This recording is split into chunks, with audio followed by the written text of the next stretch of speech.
Good morning and good afternoon, everyone. I'm Adrienne Goolsby, and I'm Senior Vice President of U.S. and Canada at Habitat for Humanity International. It's an honor to be here today as we come together to discuss the devastating impact of the recent wildfires in Southern California on our communities in the region.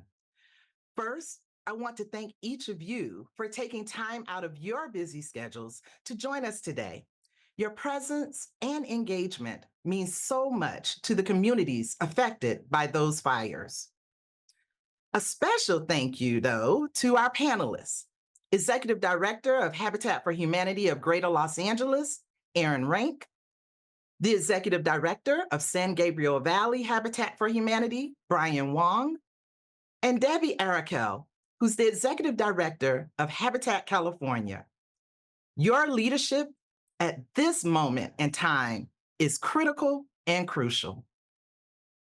So, just to set the context a bit, in the next slide, we'll see that on January 7th, the wildfires began raging across Southern California.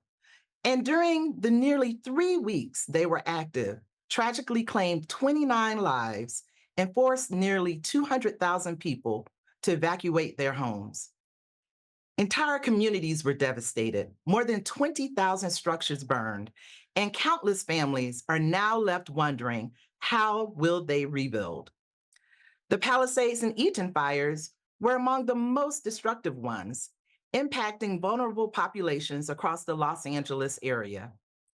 Even as the fires are now 95% contained, the road to recovery is just beginning. Habitat for Humanity has been on the ground, assessing the damage to housing, providing emergency interventions, and preparing for the long-term recovery process. The affiliates in this region, Greater Los Angeles and San Gabriel Valley, have mobilized quickly, providing early recovery support and committing to recovery efforts through their Rebuild LA campaign. Although we have had this devastating disaster, the family of Habitat remains strong, and these two affiliates, along with their affiliate support organization, are working together to rebuild LA, both physically and emotionally. Our role in long-term recovery is essential because, as we know, this is often the most underfunded and challenging phase of disaster recovery. Habitat is focused on helping lower income families, many of whom who were uninsured or underinsured, to find a path forward to their housing needs after this tragic disaster. And in the next slide, you'll see that in this example, 22% of households made less than $74,000 annually, which is considered the very low to low income band in the Los Angeles region. And that's around 30% for the Altadena community impacted by the Eaton fire. So the reality is that we can't do this alone. Recovery will take years, and it will take a collective effort. Your support, whether through funding, resources, or advocating for our cause, will help ensure that these families are not left behind. Habitat has been supporting disaster recovery for more than 20 years, and we are committed to standing with these communities for as long as it takes. We are there at the beginning, and we are there beyond the 60-day mark to up to 60 months and beyond to build resilient homes and resilient communities after a disaster.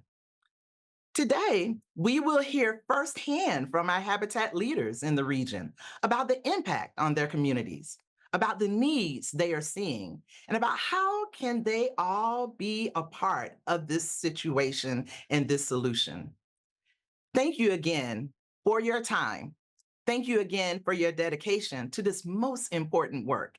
So now, let's begin our discussion. So, Aaron and Brian, how have the recent wildfires really impacted the communities you serve, both generally and specifically in relation to housing? Well, I'll start, Adrian. As you mentioned, it's been a devastating impact on the communities that we serve here in Los Angeles County. There's been widespread displacement and destruction of homes, causing significant disruption to the families who are living in these homes. Many of them have even lost their livelihoods. And specifically related to housing, the wildfires have severely affected the availability of safe and affordable shelter. There's thousands who have lost their home. We already had an expensive and overcrowded housing situation in Los Angeles County with a high number of folks who are homeless. And so this is just exacerbating that situation. There are also some families who are able to still stay in their home, but there's issues with they're impacted by smoke and air quality, ongoing threats of additional fires, and now with the rains, even some mudslides. So rebuilding homes and communities is going to take some time and an enormous amount of resources. Thank you, Aaron. And Brian, in your area, what are you seeing? Well, in our area, affordable housing is the cornerstone of the Altadena community. It's allowed for a dynamic and diverse population to thrive, where all walks of life were able to live together. Many of the families have been there for generations and are not sure how they're going to rebuild. The wildfires not only destroyed housing, but the infrastructure to support those families. There will be a childcare shortage now that 139 facilities have been lost. 5 schools in Altadena were destroyed or badly damaged, and countless businesses were closed.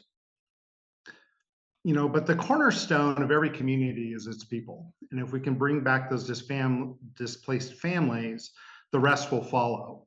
But in the short run, the housing implications are severe. I'm sure you've all heard about LA's homeless issues, but to put things in perspective, before the fire, there was an estimated 80,000 homeless in LA County. The fires themselves in LA County have displaced another 80,000 people.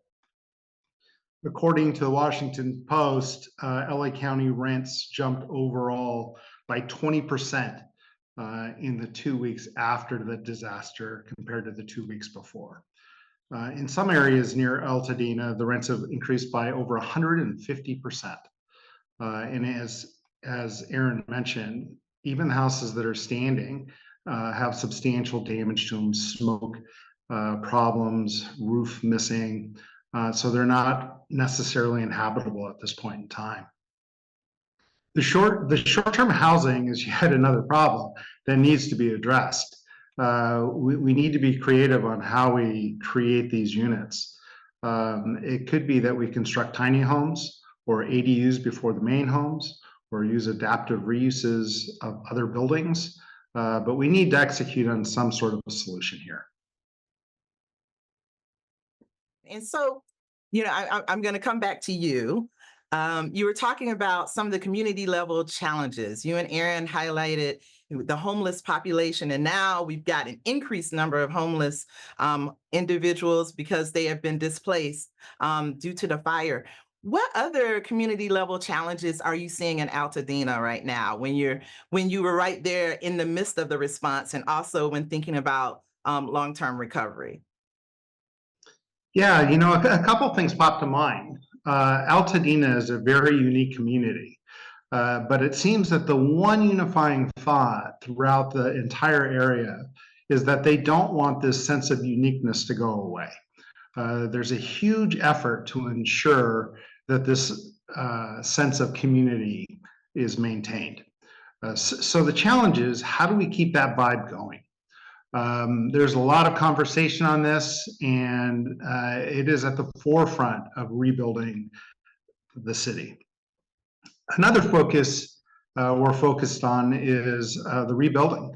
I'm happy to see that the county is working hard on streamlining permitting processes and other bureaucratic issues that all builders need to work with.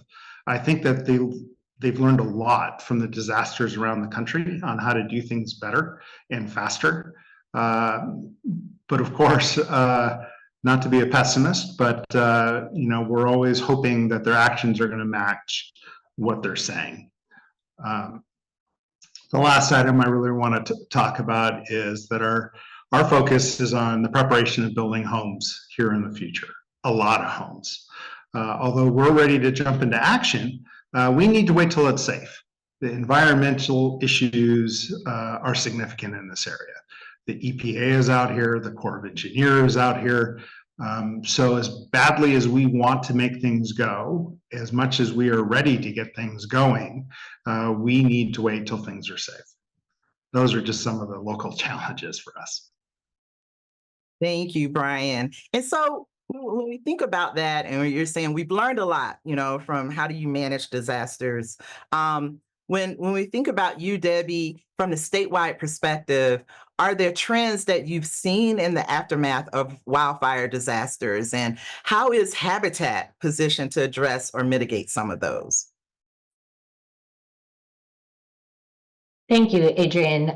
Yeah, I have definitely observed some trends over the last 6 years in particular. I was brand new in this role in 2018 when, late 2018, when wildfires ravaged Northern California and Southern California. So we're all familiar with Paradise, the Camp Fire, and then in Southern the Wolves years. And so really been able to reflect the trends and also how valuable our collective experience among the Habitat Network is. First, in supporting communities during the disaster and post-disaster. And I'm just then and now, I'm really heartened by the way that the Habitat Network bands together and really steps up to support our communities. And some of the trends that have been alluded to, and a few more, is disaster relief funding takes a long time. Private funding comes quickly and early. Long-term recovery and so really trying to marry when the funds are available and when they're needed. Lower and modest income households are the last to recover, if they're able to recover at all. And most likely, they're the ones that are underinsured or not able to insure at all. And they often just don't have the means to wait it out to rebuild. And they don't have the resources necessarily to battle with insurance agencies. So it ends up that the most vulnerable are the hardest hit. We talked a little bit about price gouging, post-disaster predators, rent gouging, as well as cost, and really squeezes the pressure on limited housing in California. This we've learned a bit as a state, and so California is wise to some of that. And the administration came out very early to put up some safeguarding around that and some penalties for price gouging, but it's still a challenge. But thankfully, there's something to try to address that. On a positive side, one of the trends is really coordinated community planning that includes residents. Rebuild efforts can really restore the health and the vibrancy of a community when residents are involved. When it's missing, then a lot of times the modest homes and varying income levels and the diversity of a community can be lost. And former residents have to move out of state or become permanent renters. So that dream of homeownership can be lost because it's too expensive, or as wildfire survivors, they're taken advantage of. So I think, to the second part of the question around, Habitat, and we're really well positioned to help address and mitigate, because Habitat is a trusted local partner in the communities. We're well embedded in the communities impacted. And so we're able to help identify and actually know those who are typically left out, the left out population. And so we can help advocate and address their needs. And with mitigation, it's complex. And, there are really kind of two paths around mitigation, and they're both critical. One is mitigating around the risk, the disaster prevention, the fire resistant building, the home hardening. And then certainly the mitigation around the financial impacts. How do we ensure the viability and the availability of insurance providers? How do we ensure full payouts? How do we ensure that the resources are available to everyone equitably? So as far as Habitat California and all of the affiliates, a couple of specific things we've been able to do is we worked a couple of years ago on a wildfire mitigation plan in collaboration with California affiliates and international, and it really enhances the expansive California building codes to help mitigate wildfires, advanced methods and materials and hardscapes. And then there's the homeowner preparedness aspect, not just habitat homeowners, but homeowners at large, making sure that everybody is as prepared as possible, checklists, go bags, active involvement in fire safe councils and grassroots. So we really collaborate as a network and share to build our capabilities. Thank you, Debbie. I love that Habitat is right there in the midst, influencing, helping to think about how do we change and advocate for policies and differences that are going to allow us to build back stronger, build back more resilient, and build communities back. And then when I think about it, I'm going to come on over to you, Aaron. I mean, the wildfires of 2018, your affiliate has built back, over 120 units of affordable housing after that. You've gone through this, and we don't want to ever have to go through disasters, but there's some immediate learnings and short-term and long-term effects to habitat families, which I know you've seen and experienced firsthand. So what are some of those short-term and long-term effects that you've seen impacting vulnerable families and habitat families during this time frame? Well, I think it's an important question because we did serve 120 families after the 2018 Woolsey and Creek fires, and we just finished the last of those last year. So it will take some time. And I think, short term, what people are experiencing now, besides the obvious displacement and loss of their shelter, is there's emotional trauma, there's lack of some of the basic needs. Some cases there's lack of employment. They lost their employment. And I think, they're going to, there's also the loss of community, which Brian was referencing. And I think the hardest part for many families right now is navigating the aid and the resources that are available, the things they need to opt into, and the decisions that they need to make now. And it's, you're already going through trauma, so it makes it even that much more difficult to navigate some of those processes. In the long term, we perceive that there will be an increase in prices of homes in this area. If history tells us anything, the market may become more competitive. That's going to further price out some of our habitat families. Of course, there was a loss of generational wealth because of a lot of the families held most of their personal wealth in the value of their homes. And so now that they just have land and the value of their home has been lost, so has a lot of the generational wealth. So that's one of the long-term effects that we're very concerned about. That is major when we think about the intergenerational wealth and the long-term effects there. When looking at what has transpired today and looking at what we've learned in the past, and this is for all the panelists, so please jump in. What are some of the specific barriers? I mean, I think, Debbie, you identified a few that could prevent a faster and more effective recovery after this disaster. Of course, we always say funding. Everybody needs funding. It's important. But what are other areas or barriers that could prevent faster and more effective recovery? I would say go ahead, Aaron, and then we'll go to Brian, and then there you go. I would say, there is some concern that the state and federal resources will be there like they have been for past disasters. And also in our case, it's the inability to find insurance, I think, is one of the biggest barriers. Yeah, I think that there's a couple of things that we're worrying about. The size and scope of the fire has created a number of environmental issues, and we're not sure what the long-term effects of those are. Although we've had positive interactions with the county to speed up the permitting process, I'm concerned with the paralysis by analysis on what the new building codes are going to be. I'm concerned on what they're going to do with basic infrastructure. Like, are they going to take power lines and put them underground now? And what's the delay factor of that going to be? There's a lot of things that I think are important to look at and to consider so this doesn't happen again. But it needs to be balanced with rebuilding the community. And I think that's always very, very difficult. I don't know that there's a right answer of how to do that or how long that should take. The amount of devastation, $250 billion, is just an astronomical sum. And we need to make sure that things like this don't happen again. I mean, we need to prevent it the best we can.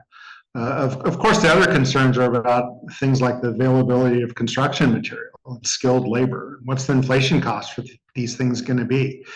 The amount of damage, 20,000 buildings in one concentrated area, is going to have an impact just based on supply and demand. Not that I think that people are going to be gouging, but there's limited resources available. So we need to get there as quickly as we can. Thank you, Brian. And Deb, yes. Just the overarching barrier of uncertainty. And so, that's really, the uncertainty of home insurance, the uncertainty of federal disaster funding, the uncertainty or mistrust of reliable, affordable builders, all of those things. And those are not necessarily solvable, but they should be. In terms of some things that we can count on and not, have that extra anxiety and worry. And so, I think in terms of some of the barriers that have been addressed, more of a positive side in terms of the ability, at least the acknowledgement that we need to streamline. And so, some of the barriers have been different organizations almost, being in each other's way. And I think we've been able to, collectively over the years, to really improve that. So at least more voices are at the table, more of the issues are identified. There's the will and the motivation to try to solve and address those things, but it's still complicated. So I think just, recognizing and acknowledging, let's get out of our own way and streamline and do what we know is possible as quickly as possible. Thanks, Debbie. And so with that in mind, when you think about Habitat California and the role that you play, how are you kind of really aligning your statewide efforts in order to streamline some of those processes and to get everyone kind of aligned and we can get out of each other's way so we can actually have immediate impact in those communities that have been decimated and have been ruined because of these wildfires? Are there things that you're doing on a statewide level, Debbie? Yeah, I'll jump in on a couple of things. One of the number one is advocating and talking collectively with the United Voice, with elected leaders, lawmakers, and the governor's office and administration. So we had the fortunate opportunity, Habitat statewide leaders gathered in Sacramento last week, and we had really productive conversations, elevating the issues, the concerns with all of our lawmakers, as well as the governor's administration. And the partnerships are forging. So, since we are literally in the trenches, we're able to communicate and elevate what is happening to the community and making sure that the most vulnerable populations aren't left out. And so we feel good about being recognized, acknowledged as a partner, an informed partner, and being on the ground. And so I think that is happening sooner than it's ever happened in the past. And so this collective experience, expertise that we're drawing on, and then being able to help influence some of the fixes for these barriers and being able to try to streamline like we talked about. And I think ultimately the knowledge and experience from our colleagues all over the state, as a result, we're quicker as Habitat to assess and account for the impacts. We're able to mobilize resources and really engage and coordinate with community responders on a coordinated level. And I think overall that really positions Habitat as a much stronger partner, and really we are one of the very few that are there for the long haul, the long-term recovery. And so I think making sure that we're also involved and engaged with some of the decision making and some of the planning on the front end is extremely positive, and we certainly see ourselves positioned in that way. Thanks, Debbie. So we've talked about some of the barriers. We've talked about how do we raise our voice and advocate and really influence some of the things that are going across the state and actually aligning with partners and aligning with our elected officials. We know that housing is local. And I'm now going to go to all of this actually requires resources such as funding. And so I would love for Aaron and Brian to talk a bit about your joint Rebuild LA campaign and how this really supports the recovery of the impacted communities in your area. Aaron, you want to start, and then we'll go to Brian? Sure. Habitat LA and San Gabriel Valley Habitat have really locked arms, and we launched a Rebuild LA campaign, and that's to really support the recovery and rebuilding of communities impacted by the fires. And through the campaign, we're looking at some short-term relief and recovery assistance, but primarily we're focused on the critical kind of long-term needs of rebuilding and helping people get back their homes. So the goals are to, we thought about what are we uniquely positioned to do? What's our niche in all of this? We have a long-term history of rebuilding after natural disasters, and we are the builder, pretty much Habitat's the only affordable home builder that's focused on home ownership in Los Angeles County. And so we are going to be, through this campaign, helping families to relocate if they need to short term, or if they want to long term. We're going to help them to repair their homes or rebuild their homes, depending on what their needs are. We will be here for case management to help them throughout the process of decision making and rebuilding. We're going to provide them some home furnishings through the Restore. We're really strengthening the resilience of the community and looking to build back with even more resilient and hardened structures. And we really want to, we're bringing builders together. I'll let Brian talk a little bit about how he's bringing builders together in this process. And we're really collaborating with everybody, other nonprofit organizations. We're at the disaster recovery centers. We're working with FEMA. We're working with the city and the county and the state, and trying to bring together all of the resources, the friends that we have, and making new friends, and to help support the families that are in the greatest need. Sure. Aaron did a fantastic job on giving a big overview of what we're looking to do. I think everybody who's out there understands that, as Habitat, we're very effective working as affiliates, but sometimes that message gets lost to the community as a whole. And the one thing that Aaron and I wanted to make sure did not happen was we wanted to make sure that people knew Habitat was Habitat. So we wanted to come out with a unified voice to cover all of the various things that were going on throughout the county.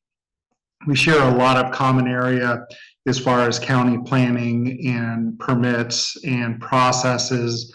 And so we wanted to make sure that the faith-based groups, the donors in the area, the builders in the area, all knew that we were working together.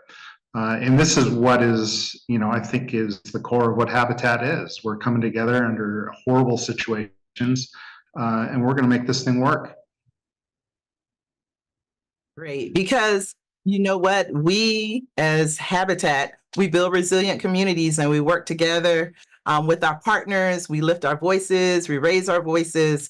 And as Aaron stated and you stated, we are the only one that's bringing back affordable housing in an area where there's such need, such great need. So when we think about that, and I think it's great, I want to commend you all on this joint Rebuild LA campaign.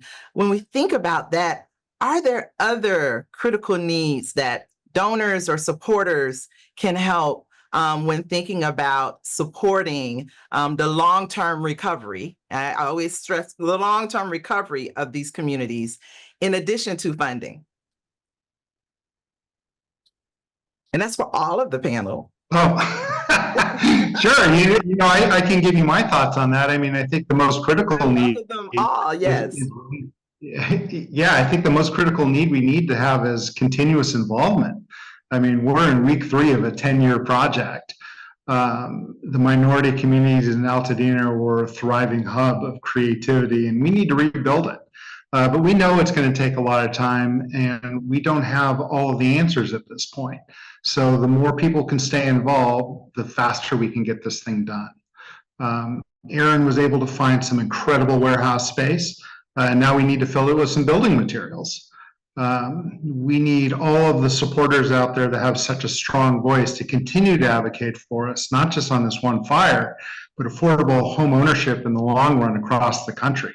I mean, this is the American dream, and we need to do a better job in providing the funding and filling in these gaps.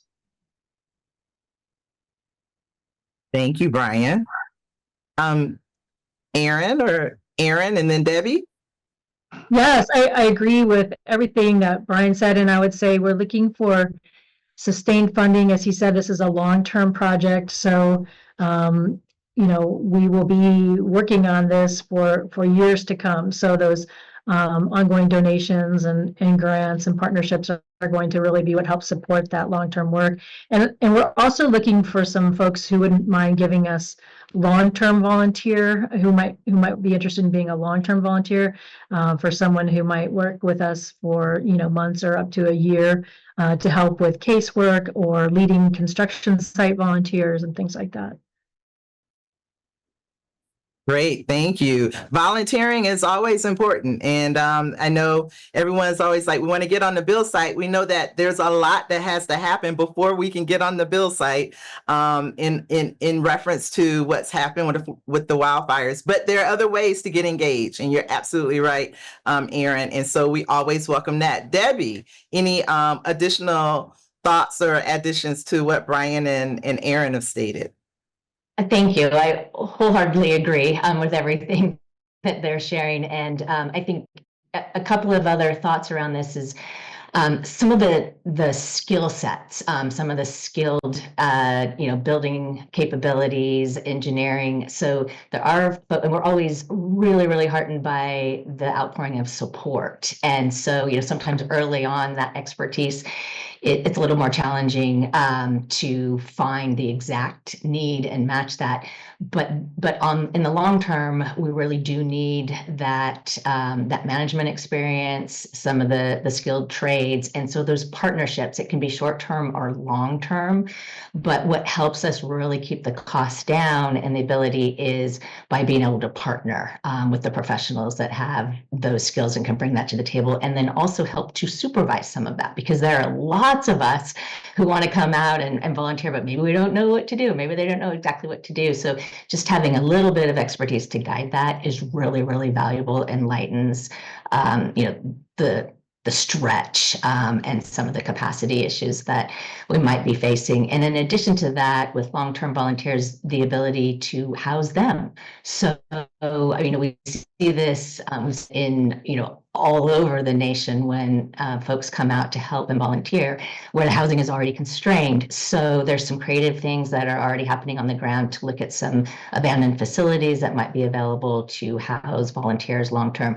But thinking about that, if you're listening to this and you have some connections or you have some capabilities that you think would help serve as either long-term volunteer hub that people can stay in, or even temporary housing that might assist. Those are different kinds of creative things that are specifically tangible. An example is we also have some neighboring affiliates that are serving as a repository to collect certain materials, like N95 masks or ventilators. And so by receiving those, then they're able to store them and then transport them as needed. So lots of different creative ways to assist. I had one more thing, Adrian. Both Brian and I and our affiliates had a full work plan as of January 1st this year. So I think both of us had 4 or 5 new home construction projects underway, as well as we both do a number of home repairs for owner-occupied households each year. So I think one of the things is we want to make sure that those projects move forward because we see those as additional housing, both for wildfire victims who may choose to move into other nearby housing, and to continue to, make sure that we are continuing to add new affordable homeownership opportunities to Los Angeles every year. Absolutely right. So while we're working on one issue, we want to make sure that we're continue to focus on the mission of delivering affordable housing and preserving affordable housing in our communities. So you're absolutely right with that. We've heard stories on the TV in reference to people who've been impacted. Do you all have any stories with homeowners or families that you can share, or community members that you can share, who've been impacted, and how additional resources really made a difference in their recovery?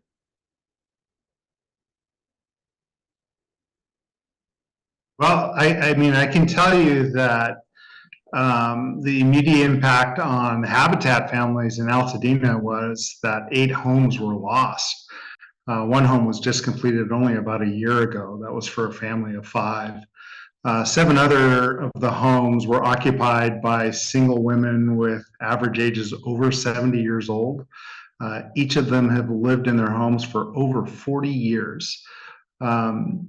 So I can tell you the first people they reached out to was to us on what are they going to do going forward. So as you can imagine, we're looking to help our existing Habitat family, but it's more than that. We are looking to help the entire community as a whole. So we need to be aware the housing market was already competitive. This has made it 100 times worse. Neighbors are now competing with each other for affordable housing in the area. We have questions on what the long-term effect is. The cost to rebuild some homes are now starting at about $1,000 a square foot, where it was only $400 before the fire. That means for just a normal 2-bed, 1-bath, 1,000 square foot home, that would cost $1 million out in the open market today. So, clearly not affordable. So people are looking to us for all types of reasons. And we'll be there. We just need a little bit of time to assess what we can do and how we can best do it. Thank you, Brian. Erin, do you have any stories? Yeah, we have a mom who was out of state who called. Her daughter was renting a place, and with 2 other roommates. They were, working 2 jobs in restaurants, and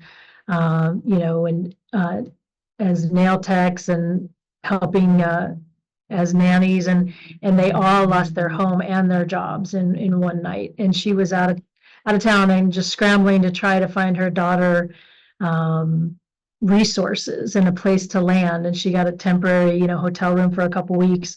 But her car was lost, and in order to get this resource or that resource, she had to drive, around town, and someone could give her a mattress, but of course she didn't have anywhere to put that, and someone, to get some free distributions of grocery gift cards and things like that, she had to go all the way to the other side. So Habitat was just really helping connect her, and helping her mom just have a sense of peace that we were there to support her daughter and her roommates. And we've just had so many families like that. We had another family whose the mother and 3 daughters all lost homes. They wanted to live near each other. They all bought homes near mom and dad's house, and dad passed last year.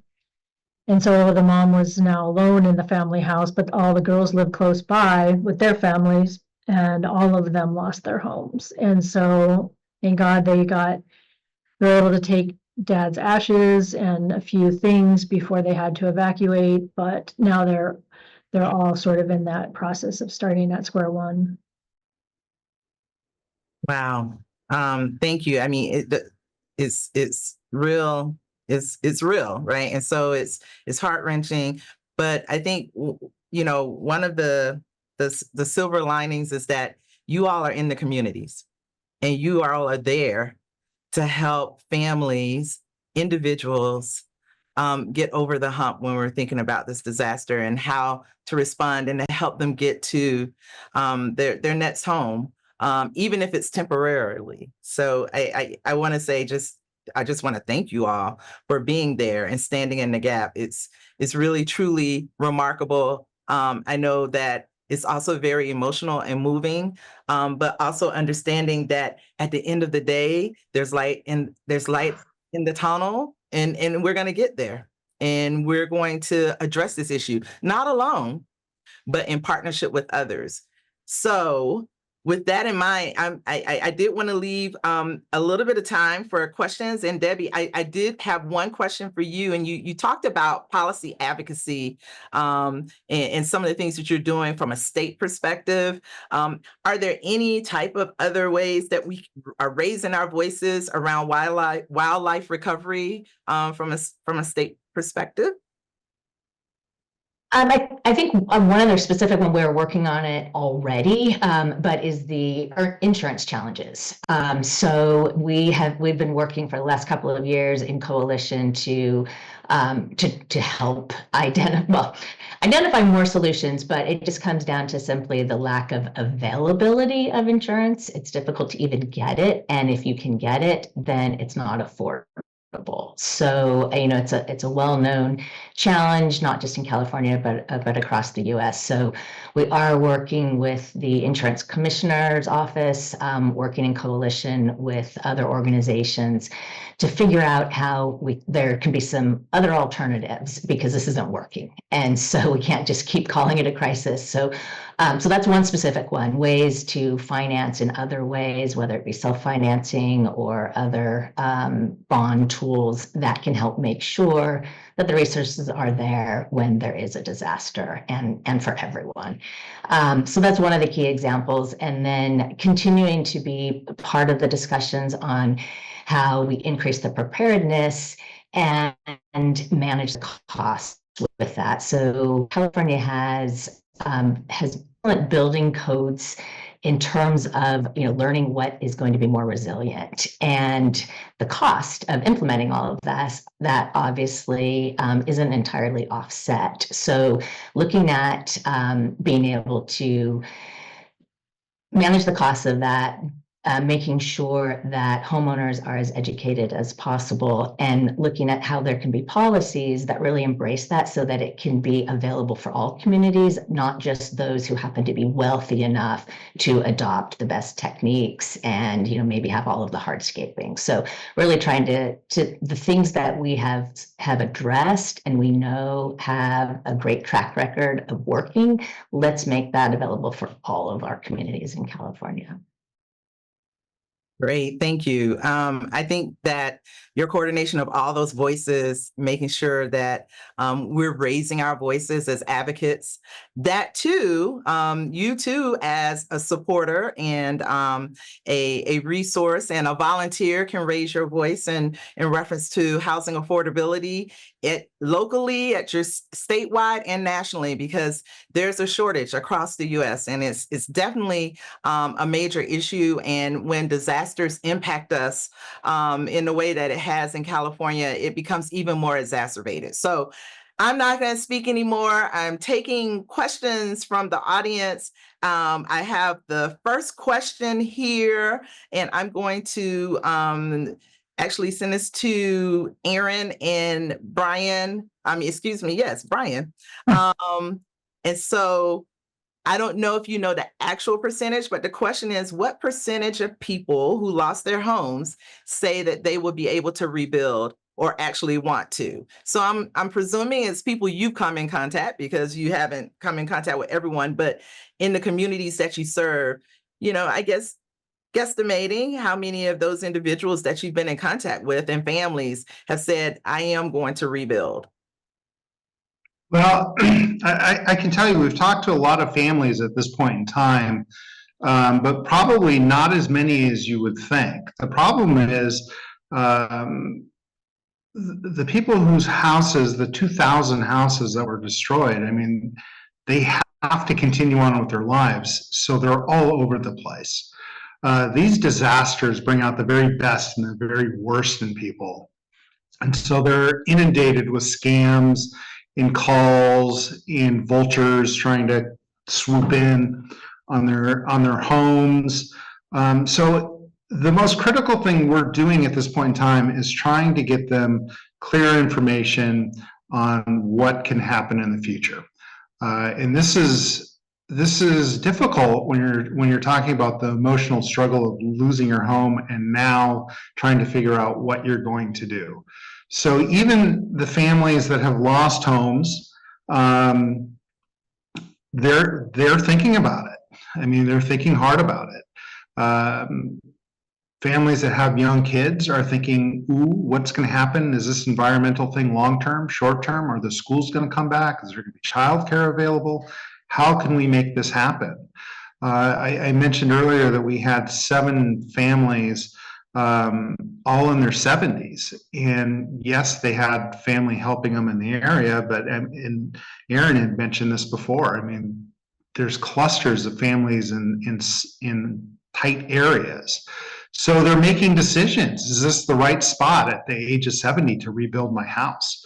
I would have to tell you that our personal interaction has been, for the most part, that they do want to come back. They do want to rebuild the community. But we need more information on how to make this happen.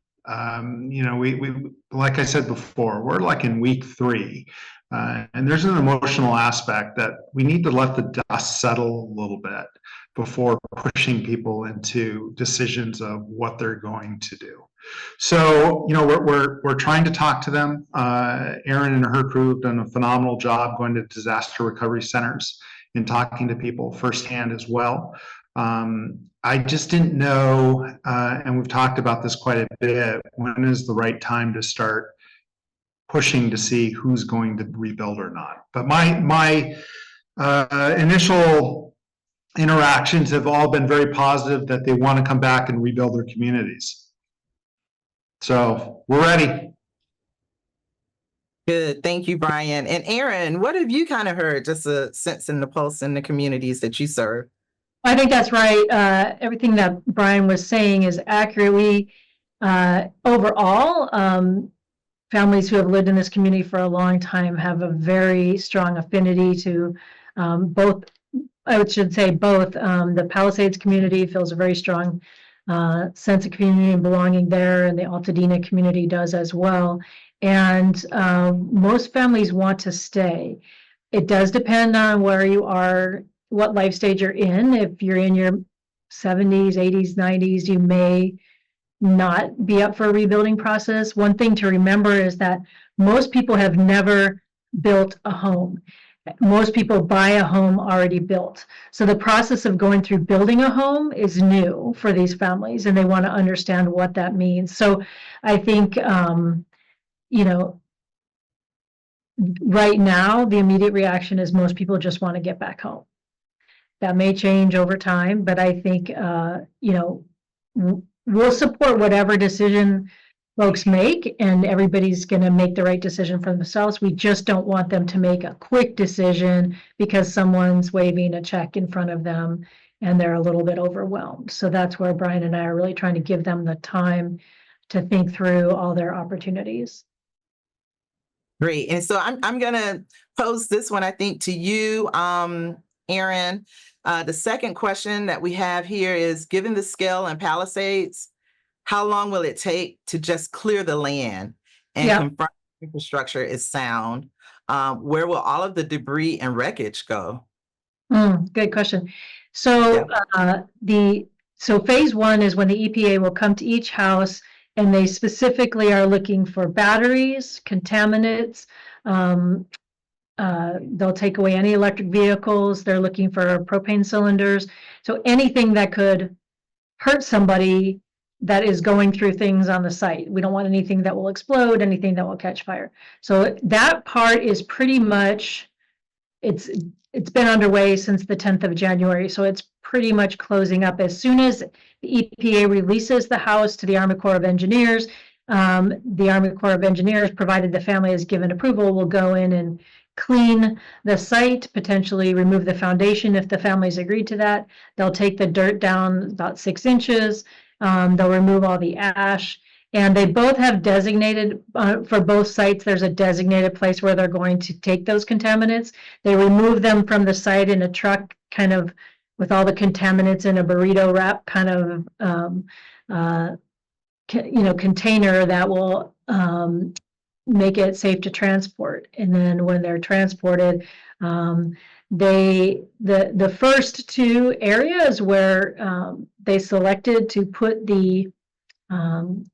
the debris may wind up having been a little bit too close to natural water systems. And so there's some talk about moving that around, but it will be most likely on state-owned property. I would like to add something really quick to that. I just saw a report that said the amount of debris that's going to have to be cleared just from this one fire is the equivalent of what everything in LA County does in a typical half year. So it is an immense amount of debris that needs to be moved. And so, and when thinking about that and all of the debris and everything that has to be done, even just to get prepped to build, what we do know, Brian, and Altadena and Aaron, it's been on the forefront of the story of impact, right? That from a community that fought redlining to become a working and middle class Black community to its roots in indigenous populations. As you're building back, how do you ensure that this history and culture and the demographics of the community actually is honored and protected? Yeah, it is the first topic of every conversation. And it's an important topic. And the best way to do this is not to assume we know what's best for them. This is where we bring in the community leaders, the churches, the various faith-based groups, the businesses, the government leaders to have these type of conversations to make sure that everybody is on the same page. That's never going to happen, but it's key that we have these conversations. I think that there's a huge desire for this to occur. I think that the amount of support, community support, political support, volunteer support is there to make this happen. And we need to be a part of the solution, not the solution. We need to help them get to where they want to be, not for us to tell them where they should be.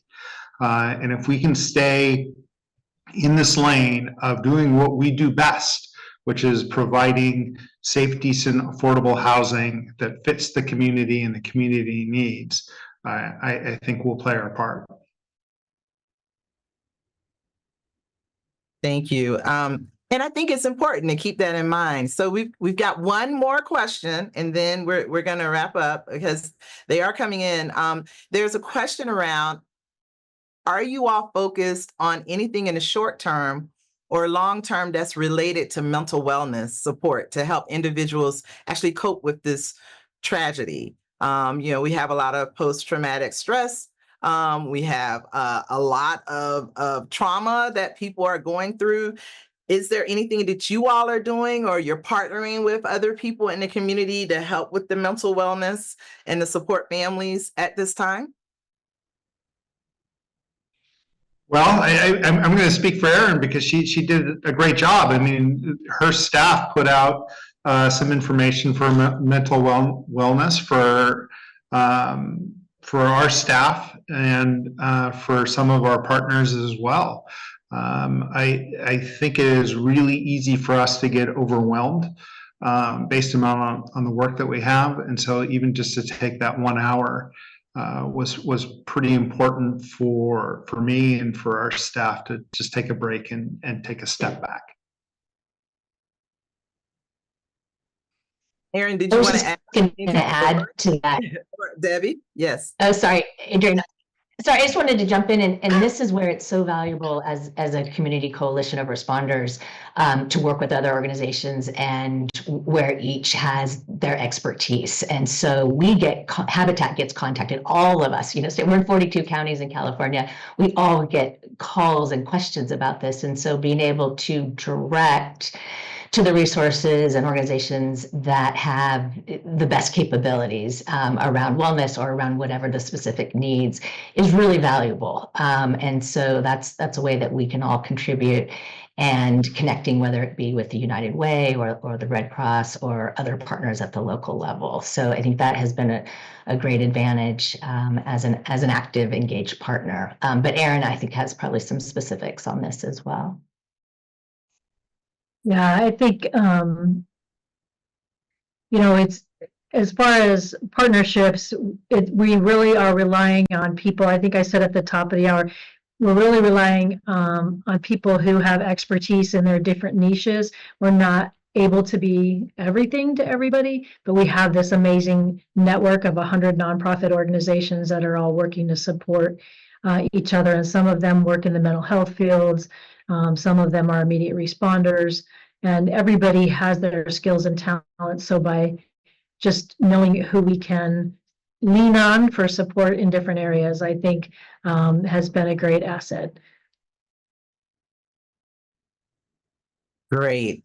Thank you all so much. Unfortunately, we have run out of time, but this was very enlightening. I really do want to extend my sincere gratitude to our panelists, Debbie, Brian, and Erin, for sharing your firsthand experiences, insights, and the realities that their communities are facing in the aftermath of these devastating wildfires. And thank you to all of you for being a part of this critical conversation. Your time, your attention, and most importantly, your willingness to act mean the world to the families who have lost so much. Now, the question is, what can we do about it? How can we get engaged? What we've heard today is that recovery isn't just about rebuilding homes, it's really about restoring lives. And so the families impacted by these wildfires face an uphill journey, and Habitat for Humanity is committed to standing alongside them, ensuring that they are not left behind. But we can't do this alone. And our panelists have stated time and time again that we are working with partners in the community, with elected officials across various communities in the state, and working with others and learning from others around how to address disaster recovery on a long-term basis. So we're looking for partners who are ready to step up through, of course, financial donations, with donated products, by spreading awareness of the ongoing needs, or by volunteering when opportunities become available. Every contribution, no matter the size, and every voice, no matter the volume, will play a role in making sure that these families can move forward with dignity and hope. So you will see on the next slide, we have a QR code, or you can visit the website to get involved. So please scan the QR code. Please visit the website. Please get involved. This is a moment where we can choose to be a part of the solution that lasts, not just for today, but for years to come. Together, we can rebuild stronger, safer, and more resilient communities impacted by these wildfires. I encourage you to stay connected and consider how you or your organization can make a difference in this recovery effort. Will you stand with us in this recovery? We hope so. Thank you again for being here today, for your commitment to disaster recovery, and for your support of Habitat for Humanity's mission. We look forward to working together to help families regain hope and work for their future. Thank you.